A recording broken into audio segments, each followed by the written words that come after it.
Zdravo viewers, that would be hello in Montenegrin. My name is Farina and today we prepared a very special video for you with our latest adventure in Montenegro. Did you know that 10% of the surface of the whole country is marked as national parks and more than 60% has peaks over 1,000 meters? That can give you an idea about how many natural attractions this amazing country has, which was actually the reason we chose it as a travel destination. Our 12-day adventure was a road trip that incorporated breathtaking snow-capped mountains, sunny beaches all over the south coast, lakes and canyons.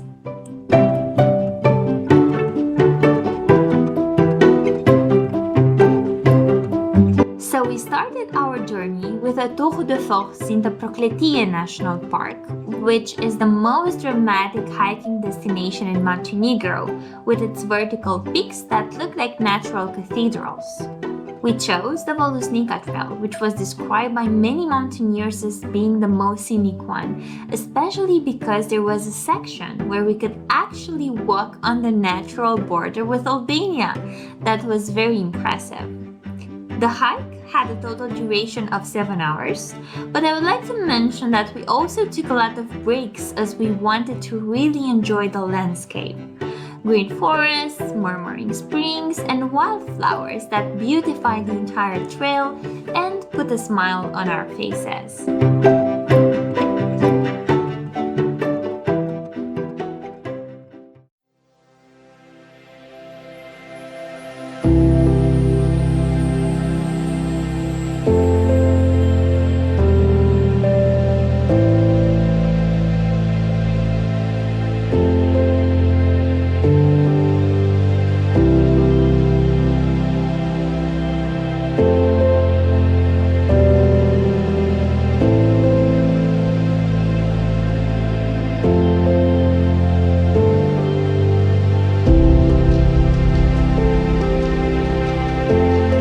Back to our cute little cottage and got ready for a well-deserved lunch, Montenegro style.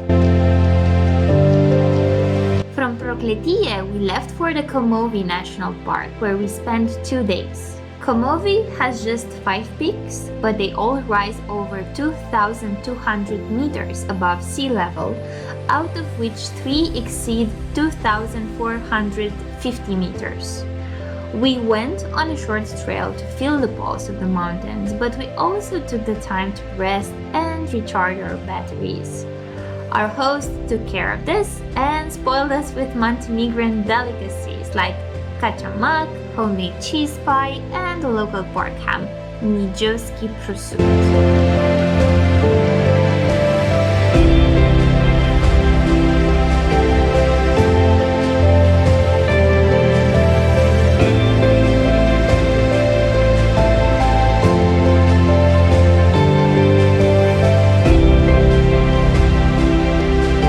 Bellies full, we were headed to the capital of Montenegro, Podgorica. It was interesting to notice how the landscape changed along the way, from forest-covered high mountains to a rather Mediterranean climate. But we embraced this change of scenery and we're looking forward to discovering the capital. Once we arrived in Podgorica, we were overwhelmed by the high temperature, but we didn't give up. We walked the city center to cover the highlights, starting with the Cathedral of the Resurrection of Christ. When we planned our vacation, we read about Podgorica that it was described as ugly and boring, but that seems quite harsh. It will not wow you, but it is quite relaxed and has some cute streets with nice bars and restaurants and lots of green.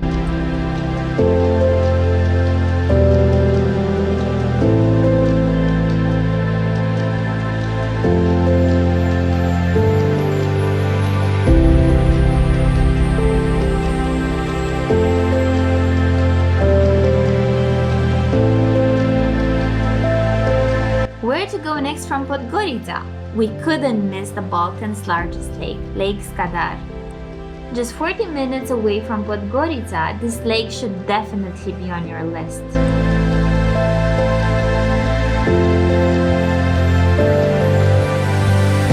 If you're looking to explore the lake by boat, most cruise operators are located in Virpazar, a small town by the lake.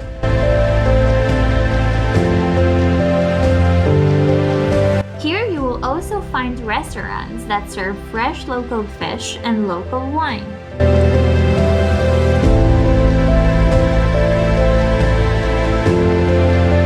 Lake Skadar is home to one of the biggest bird reserves in Europe, and we're proud to say as Romanians that Danube's Delta is also on this list. We booked a 2-hour cruise at sunset, and it was a very nice experience to see water lilies in bloom and just feel the lake's breeze. The legends say that it was created by the tears of a Montenegrin fairy. Though this is of course a story, once you find yourself in front of Skadar's blue waters, you may start believing in fairy tales. We definitely recommend the boat tour if you're in Virpazar.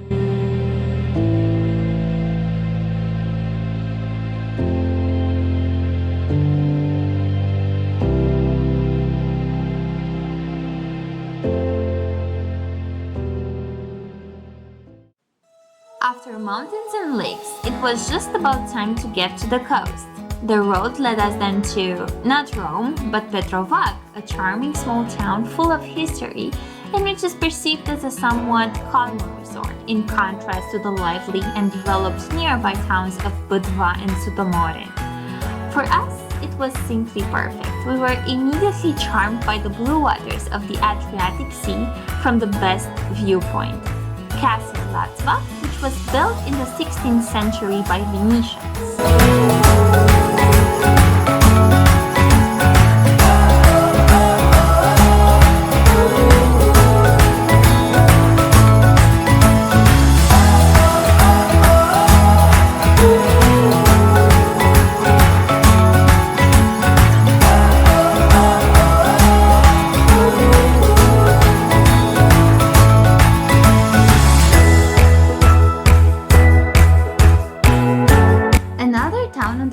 Is Bar, which has an old part 4 kilometers away from the center of the new bar, and it is situated on a very steep cliff.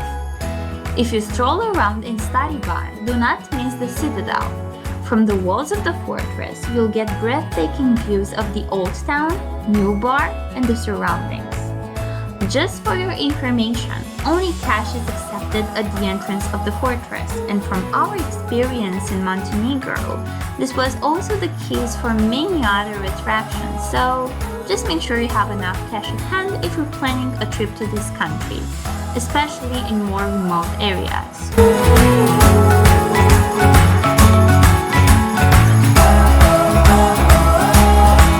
And did you know that one of the oldest olive trees in the world is near Bar? Stara Maslina is more than 2,000 years old. Our next stop was Ulcinj, the southernmost city at Montenegrin coast, known for the longest beach at the Adriatic Sea. Velika Plaza is 13 kilometers long. This town also has the status of being one of the oldest towns on the Adriatic coast. It is thought that Ulcinj is more than 2,000 years old. For this reason, one of the highlights was the old town, which is encircled by big stone walls and many stories. It is said that even the famous Spanish writer Miguel de Cervantes was one of the imprisoned pirate captives and slaves in Ulcinj. In Ulcinj, Cervantes has spent 5 years, and later, when he returned to his homeland, he wrote his famous work, Don Quixote.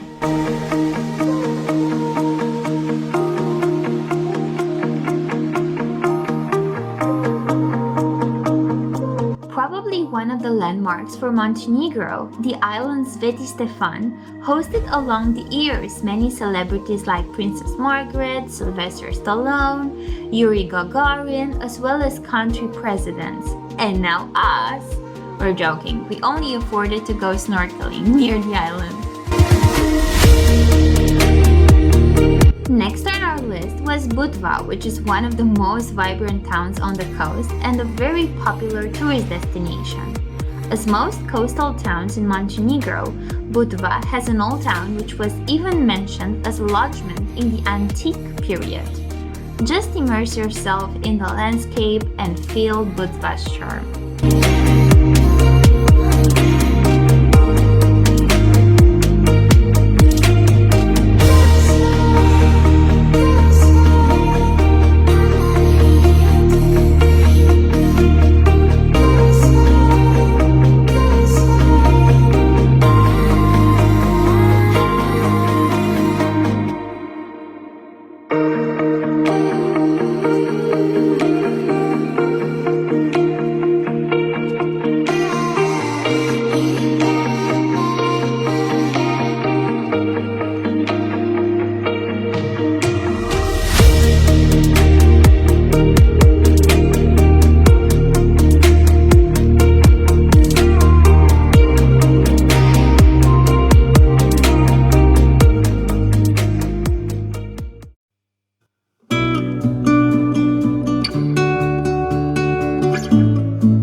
Of our coastal adventure was the spectacular Kotor, known as the City of Cats. Just look at these souvenirs! The old town preserves the history, culture, and traditions of Kotor, but you will still get to enjoy modern elements like shops, bars, and restaurants, all in very good taste. We had a nice walk discovering the old town while enjoying a local ice cream. Definitely the best combination. You can also hike the city walls to the top of the mountain where the fortress is, see the medieval church of Sveti Stefan, and get the best view on the Bay of Kotor, which is one of the most impressive natural wonders in Montenegro. The bay is often called Europe's southernmost fjord, but apparently this nomenclature is used when bays are carved by glaciers, which is not the case here.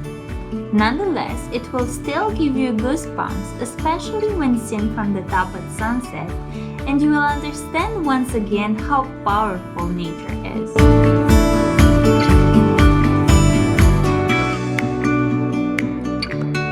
Explorers must eat too! A nice destination for a day trip from Kotor is Perast, with its iconic church on the island in the middle of the bay. If you want to explore the island, a return boat trip is just €5.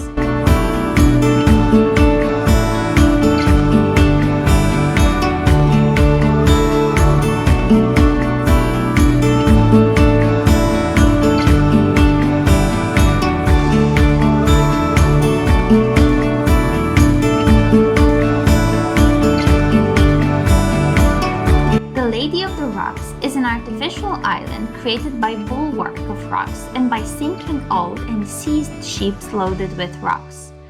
On the island, you will also find a very beautiful Baroque church, a souvenir shop from where you can buy some ice cream and cold beverages, which are more than welcome if you're visiting Montenegro in summer.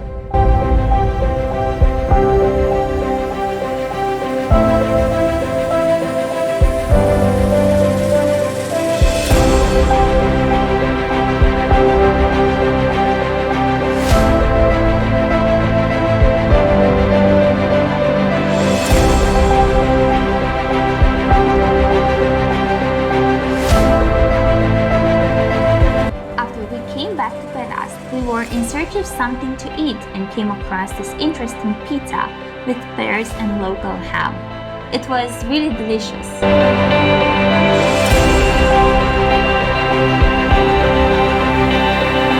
After Kotor, we headed again towards the mountains, but the weather didn't help us a lot. It was raining cats and dogs, and the visibility on the road was limited, so we had to stop.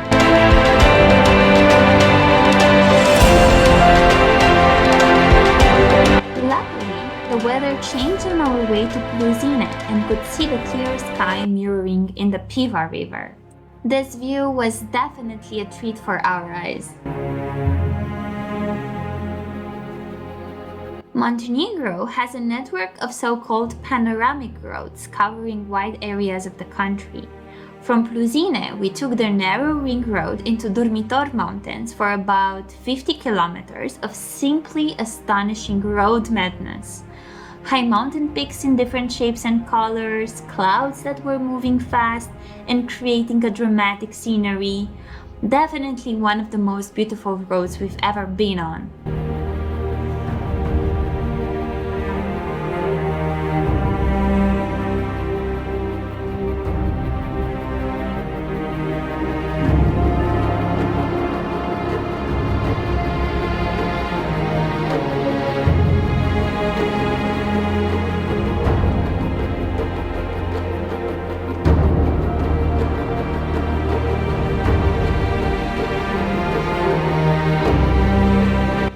Beauty made us hungry, so once we arrived in Zabliak, we went to dinner and gave ourselves a treat with Pleškovica.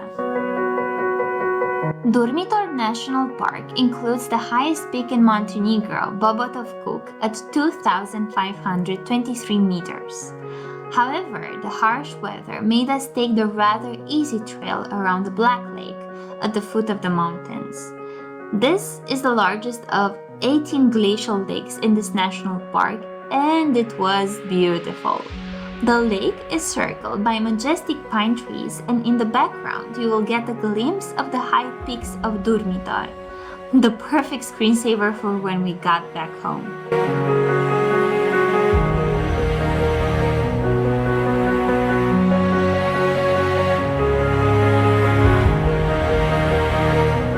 On our way home, we still had one more attraction to see, and that was Stara Bridge, which was completed when World War II was starting. It was at the time the largest concrete arched bridge in Europe. For the adrenaline lovers, a zip line exists across the river and rafting activities are also organized.